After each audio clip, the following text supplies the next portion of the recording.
ಕೋರ್ಟ್ನಲ್ಲಿ ಸಿಟಿ ರವಿ ಪರ ವಕೀಲರು ವಾದವನ್ನ ಮಂಡಿಸ್ತಾ ಇದ್ದಾರೆ. ಪೊಲೀಸರ ವಿರುದ್ಧ ಸಿಟಿ ರವಿ ವಕೀಲರು ಸರಣಿ ಆರೋಪವನ್ನ ಮಾಡ್ತಾ ಇದ್ದಾರೆ.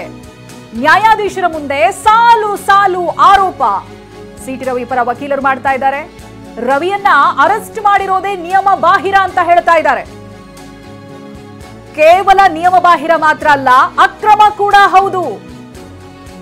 ಪೊಲೀಸರು ಮನ ಬಂದಂತೆ ಮಾಡಬಹುದಾ ಅಂತ ಪ್ರಶ್ನೆ ಮಾಡಿದ್ದಾರೆ ಕೋರ್ಟ್ ಮುಂದೆ. ಹೀಗಾಗಿ ನ್ಯಾಯಪೂರ್ವಕವಾಗಿ ಜಾಮೀನಿಗೆ ಮನವಿಯನ್ನ ಮಾಡಿದ್ದಾರೆ. ಸಿಟಿ ರವಿ ಪರ ವಕೀಲ ಜಿರಲಿ ವಾದ ಮಂಡನೆ ಮಾಡ್ತಾ ಇದ್ದಾರೆ.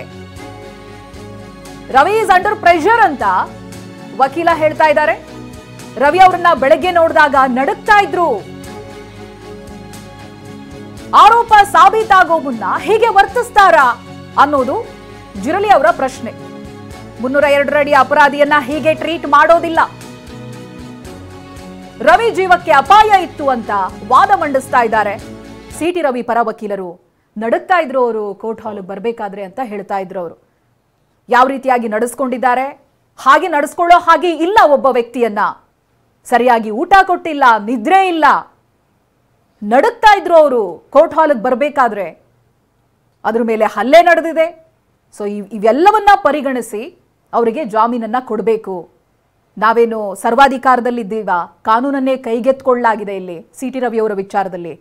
ಅಷ್ಟರ ಮಟ್ಟಿಗೆ ಅವರಿಗೆ ಹಲ್ಲೆ ಮಾಡಿದ್ದಾರೆ, ಹೀನಾಯವಾಗಿ ನಡೆಸ್ಕೊಂಡಿದ್ದಾರೆ. ಅವ್ರು ತುಂಬಾ ಪ್ರೆಷರ್ ಅಲ್ಲಿದ್ರು. ಹೀಸ್ ಅಂಡರ್ ಪ್ರೆಷರ್ ಅಂತ ವಕೀಲರು ಹೇಳ್ತಾ ಇದ್ದಾರೆ. ಅದು ಎವಿಡೆಂಟ್ ಆಗಿ ಕಾಣ್ತಾ ಇದೆ. ನರ್ವಸ್ ಆಗಿದ್ದಾರೆ, ನಡುಕ್ತಾ ಇದ್ದಾರೆ ಸಿಟಿ ರವಿ ಅವರು ಕೋರ್ಟ್ ಹಾಲ್ಗೆ ಬರಬೇಕಾದ್ರೆ ಅಂತ.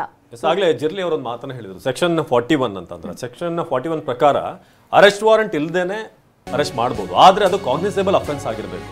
ರೇಪ್, ಮರ್ಡರ್, ಎಕ್ಸಾಂಪಲ್ ಅಂತ ಒಂದು ರಯಟ್ ಏನಾದ್ರು ಮಾಡಿದ್ರೆ ಮಾತ್ರ ಅಂತ ತಾನು ಈ ವಿಶೇಷ ಹಕ್ಕನ್ನ ಸಂವಿಧಾನ ಸದನಕ್ಕೆ ನೀಡಿದೆ. ಏನು ಸಭಾಪತಿಗಳು ತೀರ್ಮಾನವನ್ನು ಕೈಗೊಳ್ಳಬೇಕು. ಸಭಾಪತಿ ಸದನ ಕುಟುಂಬದ ಮುಖ್ಯಸ್ಥ, ಅವರ ಅಂಡರ್ನಲ್ಲಿ ಆಗಿರುವಂತಹ ಒಂದು ಘಟನೆ ಇದು.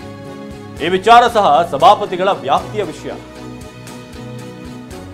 ಸಭಾಪತಿ ರವಿ ವಿರುದ್ಧ ಯಾವುದೇ ರೂಲಿಂಗ್ ಅನ್ನ ಕೊಟ್ಟಿಲ್ಲ, ಆದರೂ ಕೂಡ ಅವರ ವಿರುದ್ಧ ಕ್ರಮ ಕೈಗೊಳ್ಳಲಾಗಿದೆ. ರವಿ ಅವರಿಗೆ ಉನ್ನತ ಮಟ್ಟದ ಚಿಕಿತ್ಸೆ ಅಗತ್ಯ ಇದೆ. ಒಂದು, ಅವರು ಮಾನಸಿಕವಾಗಿ ಒಂದಷ್ಟು ಜರ್ಜರಿತರಾಗಿದ್ದಾರೆ. ಫಿಸಿಕಲಿ ಅವರಿಗೆ ಅಸಾಲ್ಟ್ ಆಗಿದೆ, ಹಲ್ಲೆ ಆಗಿದೆ. ಎಲ್ಲಾ ವಿಷಯಗಳು ಕಾರಣ. ಆ ಎಲ್ಲಾ ಕಾರಣಕ್ಕೆ ಈಗ ಬೇಲ್ ಕೊಡಬೇಕು. ಸಿಟಿ ರವಿ ಪರ ಈಗ ವಾದ ಮಂಡಿಸ್ತಾ ಇದ್ದಾರೆ. ಆರೋಪ ಸಾಬೀತಾಗೋ ಮುನ್ನ ಪೊಲೀಸರು ಹೇಗೆ ವರ್ತಿಸ್ತಾರಾ? 302 ಅಡಿಯಲ್ಲಿ ಅಪರಾಧಿಯನ್ನ ಈ ರೀತಿ ಟ್ರೀಟ್ ಮಾಡೋ ಹಾಗಿಲ್ಲ.